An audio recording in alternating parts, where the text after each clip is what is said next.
thing. I was just, doing what I normally do, browsing the old YouTubes over the weekend. Tubes. And while I'm doing that, I come across this, which is this company, Jetoptera. And what catches my fancy about this is a different style of propulsion to move forward in the air taxi slash flying car markets. Now, this is kind of interesting in the developments of this little video that you're seeing play in the background. And basically, they're talking about what they call their fluidic, I guess, propulsion. All right, and what does fluidic? Yeah, fluidic. Sorry, Yep. No. I'm an idiot. It's okay. Fine. And it's integrated with the airframe. And as you can see, what's going on basically in this screen representation. This is just running off of their website and their technology, and you can get an idea of the basic premise. We also have a link to the description below, to another video that actually explains how this technology works, which is something of not really mystery to those who understand fluid dynamics and aerodynamics, because basically what this thing does is it manipulates air in the same way that your Dyson fan would. And Corey went out and did a nice get on how a Dyson fan works. So basically, here's the deal. We all have the vision of the flying car, but every vision of flying cars I've ever seen either have a straight-on jet propulsion engine or some sort of ducted fan or nacelle type propulsion. And what this thing does is it does away with that by dealing with basically two different flight principles. And we can cut away to basically the video of this because I can show you a little bit more. These nacelles right here, basically when they tilt in their operation, what they're doing is they're vectoring thrust, and the cones or the surrounding shape are basically in the shape of an airfoil. And what that does is that passes air, just like a Dyson fan, inside this kind of strange collar effect that blows it over this surface on the interior of that little boxed out section. What that ends up doing is there's a little principle called Bernoulli's principle. And what happens in this particular case very, very quickly is it tends to create a super low pressure. And because this boxy design, or like a Dyson fan, similar representation, has this round or box shape, it creates low pressure all the way around it. And what ends up happening is when you create low pressure, high pressure air tries to fill the position of low pressure, which means it rams it right through. But there's two other things that are happening in this case. That is, basically, when you get this air accelerating across the surface, somewhat like my mouse here, right? When you get air accelerating over the surface, what it tends on doing is, like a fluid, it tends to adhere to the surface, and as the surface curves, it accelerates, to put it bluntly. It just keeps getting quicker. And then what also ends up happening in this particular case is, as that air travels faster off the back of my mouse, as you're jamming more in here, this air that's actually entrailing, what it actually does is it sucks in more air and pulls it in 10 times faster. So basically, it's like this device that continually cycles more and more air, just keeps throwing more and more air through it. And to me, that is groundbreaking. Because out of all the other air taxi things that we've talked about, and especially coming from the helicopter world and having flown helicopters and fixed wings, just like Corey, the difference is when you get into jet propulsion and you have that type of power, but you have less moving parts to make that happen, you are talking about what is basically it's no longer evolutionary. This is revolutionary technology. And here's the greatest part. Their prototypes are flying. Yeah. So everything Mike went over is something that does seem, until you really look at what the technology is that they've tried to make this come to as a reality. It's interesting because it's not just somebody's concept that they are using some type of advanced physics or novel way to look at something. It's not just that. It's that this device or this model, because they have built a model, some scale models. They've already got them flying, and they're testing them. And the interesting part Mike was talking about, the way these nacelles or these ducted fans, in a way, they're not ducted fans like you would think of, like traditional ducted fans, where fan blade that turns and then it's within a shroud. It's not like that, right? But I'll just use the term. It's a fan. It's totally encased in a shape, as you saw. It's not even an oval. It's like its own little design. It's a weird shape. But the main thing there's a few other things going on there. There's air entrainment and air inducement, and then there's also the Cannonau effect and some other things we could go into, but we don't need to. I guess my point I'm making there is that what they're doing with their type of propulsion, not something actually that's like actually new. Their application is new. And that's why we brought up this a bit. It was a bit strange to say. That's why we brought up the Dyson floor fan. Yes. You've seen the fan that Dyson makes. It's a floor fan. One of those oscillating fans you can get in your house to blow air around. It's nothing that seems too crazy. You'll see, maybe Mike will bring a picture of Yeah, them, yeah. but there's no, we don't, when you look at the fan, you don't see any moving parts. There is an impeller, a compressor in the base that is bringing in air from the base, from the floor of the unit, and then compressing it and shooting it upwards into the ring, which he's going to bring up in just a minute. You guys will see what I mean. Yep, yep. And when it brings that air up into that ring that's tall, then it shoots that from the rear of the ring forward, and then that air, through the Cannon-Doe effect, adheres to the side of the ring as it blows forward towards you. Mm-hmm. And since there's a opening in the middle, it's drawing in air from the back, which is in effect, in this case, now it's a high pressure, it's drawing that air in.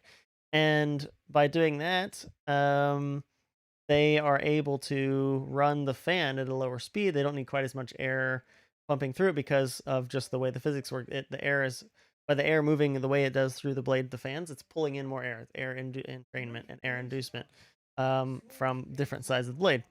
And thus, some of these are getting up to 15 times more air movement or mass moving through it than is just coming out of the fan blades, the compressor part of the fan itself.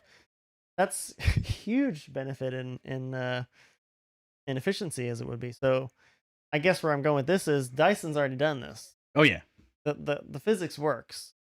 They're not making air purifiers, which I didn't know. I clicked on the wrong one. It wasn't a fan. It was an air purifier.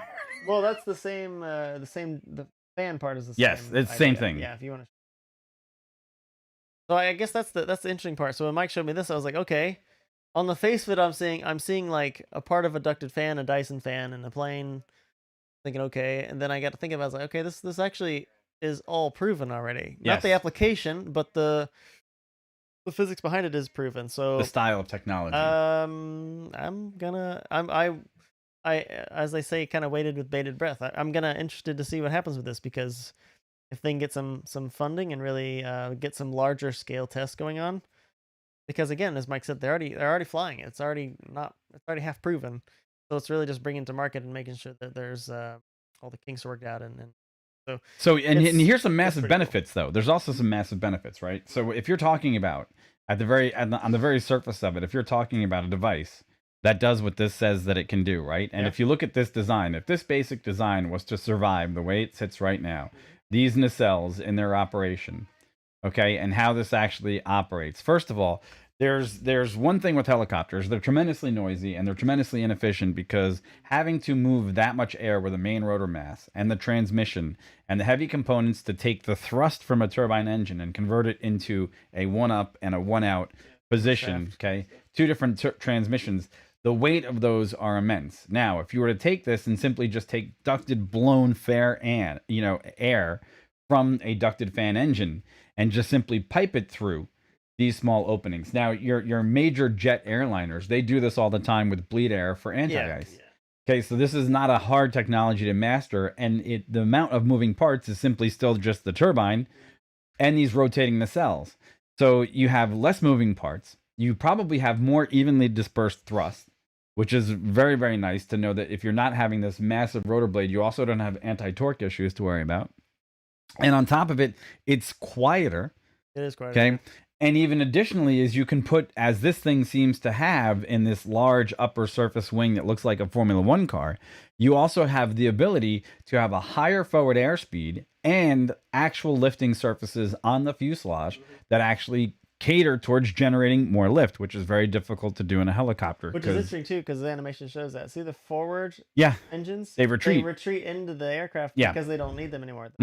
Those canards on the front of the aircraft, as it begins to gain airspeed, then are generally have enough lifting force that they don't need the propulsors out front. So yeah, it's pretty cool. I think it's legit in probably offering the first time that there's an advanced enough technology outside of just putting a huge jet engine, okay, out there on the outboards of these things for them, which would be tremendously difficult to do, number one.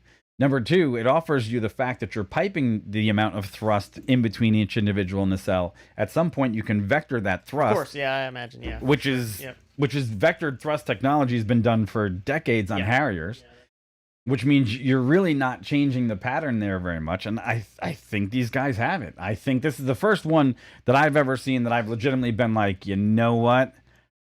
I want to fly it. Yeah, I'm interested to see. So a few things about it that pop out when I'm thinking application actually. Well, we're talking earlier before the stream started that the guys that developing this particular model were saying that it could be adapted for the electric eVTOL market, right? Yeah, With batteries. But and then of course he put the caveat that it all depends on battery density, right? Power density. sure. Of course, like every other VTOL that's going to use batteries has a huge foot in the wondering of, how much battery density can we get in, how much is it going to weigh, all that kind of those kind of things. And of course, sure, it can be electric, but it really goes back to also to know that there's still a compressor somewhere um in this design that they have, or multiple compressors maybe. I wonder how they see that for simplicity, but anyway, uh but they still have to get and generate the torque to turn that compressor or multi Sure. compressors through currently what I was looking at too today was a turboshaft engine that they were going to Yes. look at from my I can't remember which one it was, but it was a turboshaft engine, which makes total sense, of course, with the application. Um, so they have those moving parts and all of the problems that would come along with again now a jet engine with a different application. I would say a safer application, right? As Mike mentioned as well, helicopters are certainly going to be noisier. The footprint of this design they have, It's even the gorgeous. one they plan to implement for actual air taxi use or whatever they do it for, is supposed to have a smaller footprint than a helicopter would. Obviously, helicopters, the footprint of a helicopter includes the quite big diameter that's 30 plus feet. Mm-hmm. So they're saying this is going to be smaller than that. But also, there's no moving parts outside the aircraft. And there's also one Right, other so major one. you could load people with the main engine running, Oh, yeah. maybe not producing obviously any thrust, but you wouldn't have that danger of blades. If you know helicopter blades, as they rotate, they can move up and down as well, Mm-hmm. and we call that flapping. So there's thus uh, danger of those blades impacting something on the ground when of course you wouldn't want that to happen. And one other major advantage, Corey: Or no people. more retreating blade stall. Well, So yeah, no. one of the massive things that Yep. helicopters can't do, they can't go very fast because eventually that rotor disc just doesn't like to go over about 140 knots in most ordinary designs. And with that said, with this the Jetoptera, this thing is gets rid of that retreating blade stall, and it also gets rid of the vibrations. It gets rid of the symmetry of lift. It gets rid of a lot of the different things that we've always seen as drawbacks that you have to teach a helicopter pilot to expect. So this is I got money on this one. I really do. I really think that they've got an opportunity to make this work. Cool. Having looked at mostly just the design so far and the physics behind how it seems to operate, I'm also pretty excited. Now, of course, comes the second part of, how does their business look? What kind of backers do they have? How long have they really been at this? Like, what are they doing? That kind of stuff to really get into this. But on my part, yeah, I'm also just super interested as well. And also, I think that this could be bolstered by, if someone really designs a turbine engine for this application, that, and they get to the point where they're not taking an off-the-shelf solution and they actually just stuff in a new one into this, they could have themselves even a better market. Mike, what's the total guess off the top? But what would be like the shaft horsepower of like an APU that would fit in an aircraft like this? Because an Embraer, we never had a shaft horsepower rating for the APU because the way that it only turns a generator. So it might be less than 200, even less than that 200 shaft horsepower. I would imagine if you're talking about direct air thrust here, though, if you wanted at least to get speeds, and we talked about this before, if this thing produced 500 shaft horsepower, and at the very least you produced 500 pounds of thrust, if you got 4 times that per corner, multiplied that, you're looking at this one engine being able to multiply by a factor of 10 by the design of what they're saying, and you could have this thing with 5,000 pounds of thrust on it. 5,000 pounds of thrust is easily enough to move a 50-foot commuter jet, or a private jet. An Embraer 145 had 7,484 pounds of thrust each side. So go figure. 14,000 pounds of thrust, and you could possibly make anywhere from 2,500 pounds to 5,000 pounds of thrust on this thing. You would have a rocket. I mean, literally a rocket. Yep. No, it's quite interesting. Something that we'll keep track of. I want to fly. Yeah, it's It looks like could be Wait, cool. do they have a career for test pilot here? Because And AB, yeah, the dog's. Oh, I might have to actually, Dog put is in pretty tight. for test pilot on this one. So anyhow, hey guys, if you like what you have to say, remember, like, subscribe, follow. We're going to be covering more of the air taxi stuff because it seems to be this is the year for air taxi. We've covered the market research for it a couple of days ago. This is the year for air taxi. This is the year for these types of startups. They will be the next Teslas in the next couple of years. And it's interesting to talk about when a new technology like this, from a pilot perspective, it's exciting enough to know that it could make it. Yeah, it is really exciting. There's proven principles that just have different applications. A lot of this technology is already out there. They're just doing different things with it. So that's pretty cool. And those are usually the ones that spell success. The ones that usually find they're somewhere between what's already been achieved, modifying what's been achieved in a sense of what the military has already had in a practical application, going one step beyond, and those are the ones that generally achieve market success. So there's something to watch there. Yep. Interesting stuff. I think it's cool. All right, where are you taking us next, Corey? We are getting some stuff